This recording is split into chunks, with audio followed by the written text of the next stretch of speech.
ప్రజలారా, కూటమి పాలన వచ్చిన ఈ 2 సంవత్సరాల చంద్రబాబు నాయుడు గారి నేతృత్వంలో ఈ 2 సంవత్సరాల పాలనలో పూర్తిగా ఈ ప్రభుత్వం అవినీతిమయమైపోయిందని, లంచగొండులతో నిండిపోయింది ఈ రాష్ట్రమని, ప్రతి ఉద్యోగస్తుడు 100% ప్రతి ఉద్యోగస్తుడు లంచం ఇస్తే కానీ ప్రజలకు పనిచేసే పరిస్థితులు లేరని, ఎక్కడ చూసినా జూదము, క్రికెట్ బెట్టింగు, గంజాయి, మట్కా తదితర అసాంఘికమైనటువంటి చెడు వ్యసనాలకు ప్రజలు బానిసలైపోయినారని, కానీ ఏ పోలీస్ శాఖకు సంబంధించిన ఉద్యోగస్తుడు కూడా చర్యలు తీసుకోకుండా వారిచ్చే డబ్బులతో సంతృప్తి చెందుతున్నారని, ఇంకా ఒక్క మాటలో చెప్పాలంటే ఈ రాష్ట్రంలో ఉండబడిన బంగారాన్ని అంతా కూడా అధిక ధరకు వచ్చిన ఈ బంగారంగంలో ఉండే బంగారాన్ని అంతా కూడా ప్రభుత్వ ఉద్యోగస్తులే అవినీతి ద్వారా, లంచగొండి డబ్బుల ద్వారా ఈ బంగారు కొంటున్నారని, ఈ పరిస్థితుల్లో ప్రజలు ఈ పాలన మీద, ఈ ప్రభుత్వం మీద, ప్రభుత్వ ఉద్యోగస్తుల మీద తిరుగుబాటు చేయాలని, ఏ ఉద్యోగస్తునిపైనైనా ఫిర్యాదు చేస్తే ఆ కింది ఉద్యోగస్తులు పై ఉద్యోగస్తునిపై లంచం ఇస్తే మా ఫిర్యాదులను గుట్టదాఖలు చేస్తున్నారని, ఒక్క మాటలో చెప్పాలంటే బాబు సర్కార్ ఘోరాతి ఘోరంగా విఫలమైపోయింది. రాష్ట్రమంతా అవినీతిమయమైపోయింది. రాష్ట్రమంతా దోపిడీకి గురవుతోంది. ఉద్యోగస్తులంతా లంచగొండులై విపరీతంగా ధనార్జన చేస్తూ ఉన్నారు. ఇది స్వయాన తెలుగుదేశం పార్టీకి సంబంధించిన సీనియర్ ఎమ్మెల్యే, ప్రొద్దుటూరు శాసనసభ్యులు నంద్యాల వరదరాజిరెడ్డి గారు నిన్న పాత్రికేయుల సమావేశంలో గట్టిగా మాట్లాడిన మాటలు. ప్రజలారా, ఏ మాటలే మేము చెప్పినాం. ఈ పాలన వచ్చిన 6 నెలల కాలం గడిచిన తర్వాత నుంచి నేను కానీ, నా సహచర మిత్రులు వైఎస్ఆర్ కాంగ్రెస్ పార్టీకి సంబంధించిన వారు కానీ రాష్ట్ర వ్యాప్తంగా ఇవే మాటలే చెప్పినాం.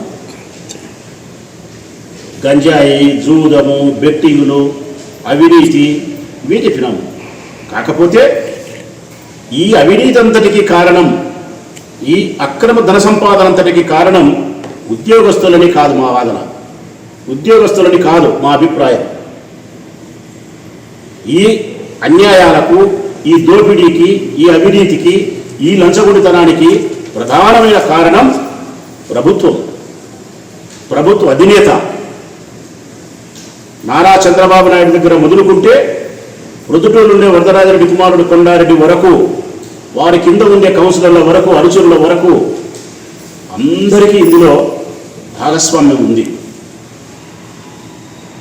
ప్రధానమైనటువంటి కర్మ, కర్త, క్రియ తెలుగుదేశం పార్టీకి సంబంధించిన నాయకులే, ఎమ్మెల్యేలే, మినిస్టర్లే, ముఖ్యమంత్రి గారే, లోకేష్ బాబు గారే.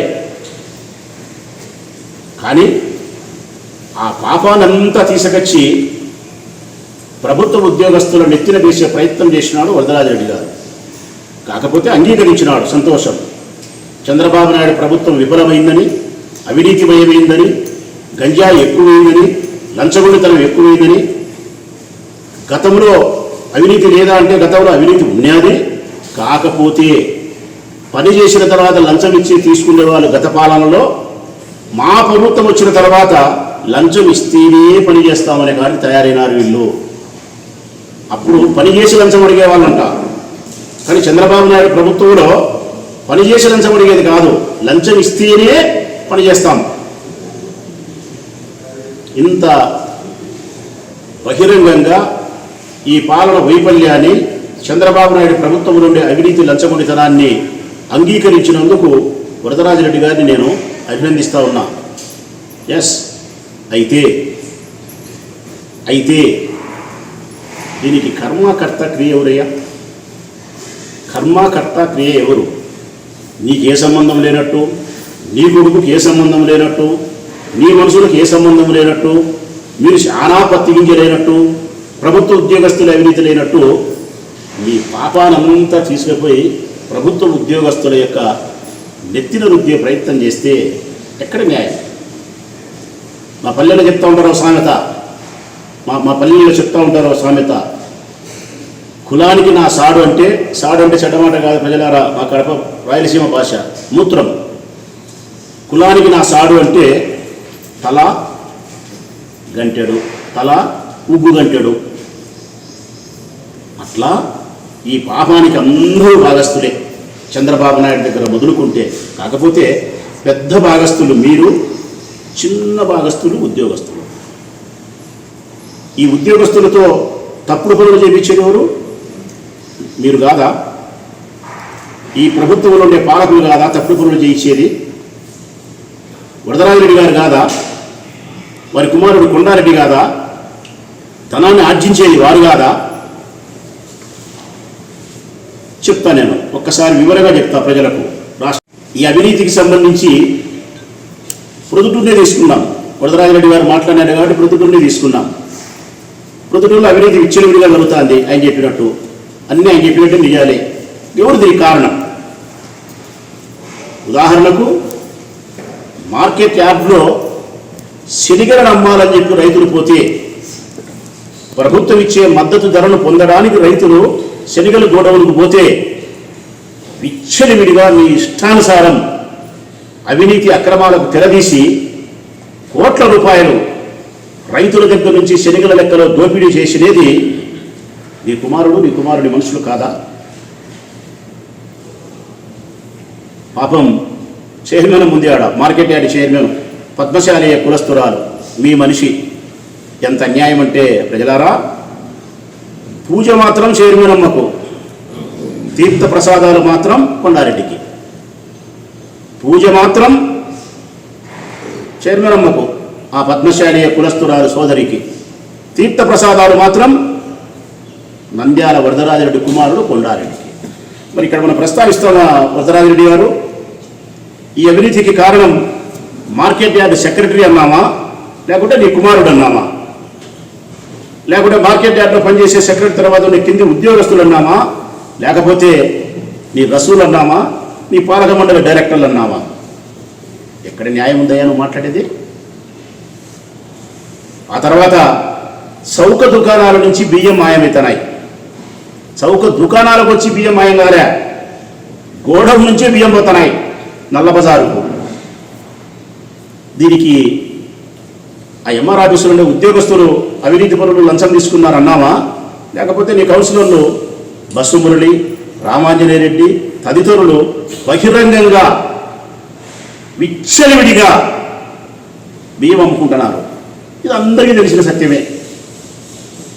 ఇక్కడ ఎవరిని అవినీతి పరులు అన్నాము? ఈ కౌన్సిలర్ల ద్వారా నీ కుమారుడు కొండారెడ్డికి వస్తుందే భాగం. మరి కొండారెడ్డిని అన్నామా, తర్వాత కౌన్సిలర్లను అన్నామా, ఆ తర్వాత ఉద్యోగస్తులు అన్నామా? ఉద్యోగస్తులు నిజాయితీగా పని చేయాలని సంకల్పించినా వాళ్ళతో నిజాయితీగా పని చేయించకుండా ఉండే నాయకులు నీలాంటి వాళ్ళు ఉన్నంత వరకు ఈ రాష్ట్రం సర్వనాశనం అయిపోతుంది. యథా రాజా తదా ప్రజ. మీ చంద్రబాబు నాయుడు ఎటువంటి మనిషో, మీ లోకేష్ ఎటువంటి అవినీతి పరుడో మీరంతే. రాజు ఎట్లుంటాడో ప్రజలు అట్లే ఉంటారు. మీ పార్టీ అధినేత ఎట్లుంటాడో మీ ఎమ్మెల్యేలు మంత్రులు కూడా అట్లే ఉంటాడు. వాళ్ళు 100 కోట్లు దోపిడీ చేస్తారు, ఒకడు 1000 కోట్లు దోపిడీ చేస్తాడు, ఒకడు 10 కోట్లలో దోపిడీ చేస్తాడు, ఒకడు లక్షల్లో దోపిడీ చేస్తాడు. వాళ్ళు ఈ ప్రొద్దుటూరులో కూడా ఈ బియ్యానికి ఉద్యోగస్తులు కాదు అసలు కారకులు. నల్లబజారుకు పోవడానికి నీ కుమారుడు కొండారెడ్డి, నీ మనుషులు కౌన్సిలర్లు. మద్యం ఈ రాష్ట్రంలో ఈ ఊరు మొదలుకుంటే చివరి వరకు మద్యం దుకాణాలన్నీ ఉరి 100% తెలుగుదేశం పార్టీ, 30% మాత్రమే మధ్యస్థులై. మీ పార్టీకి సంబంధించిన ప్రొద్దుటూరులో ఉండే అందరూ మద్యం వ్యాపారులు, బార్లు కానీ బ్రాందీ షాపులు కానీ తెల్లవార్దులు తెలుస్తున్నారు. బ్రాందీ షాపులలోనే మందు తాపుతున్నారు, నకిలీ మద్యాన్ని విక్రయిస్తున్నారు, కల్తీ మద్యాన్ని విక్రయిస్తున్నారు, ఎంఆర్పి ధరల కంటే 40-50 రూపాయలు అధికంగా అమ్ముతున్నారు. ఈ పేద ప్రజల యొక్క రక్తాన్ని తాగి, మద్యాన్ని వాళ్ళకు తాపించి వాళ్ళ రక్తాన్ని మీరు తాగి దోపిడీ చేస్తున్నారే, ఈ దోపిడీ సొమ్మంతా ఎవరి దగ్గరికి వస్తుంది? ఉద్యోగస్తుల దగ్గరికా, లేకపోతే నీ కొడుకు దగ్గరికా, నీ పార్టీకి సంబంధించిన నాయకుల దగ్గరికా? దోపిడీ మీరు చేసి ప్రథమ భాగాన్ని మీరు తీసుకొని ఎక్కడో లైన్లో చివర ఉండే ఎక్సైజ్ అధికారులను పోలీసులు పట్టుకొని మాట్లాడితే ఎట్లా? నియంత్రించలే ఎక్సైజ్ వాళ్ళు, నియంత్రించలే పోలీసు వాళ్ళు. వాస్తవమే, వాళ్ళు నియంత్రించకపోవడానికి కారణం నీ కుమారుడు నీ పార్టీకి సంబంధించిన వ్యక్తుల యొక్క ధనార్జన కోసం మీ రాజకీయ ప్రాబల్యాన్ని ఉపయోగించి మీకు ట్రాన్స్ఫర్లు చేస్తామని చెప్పి బెదిరించి మీ పనులు చేసుకుంటున్నారు. మరి ఇక్కడ ఎవరి దోషులు చేస్తాం?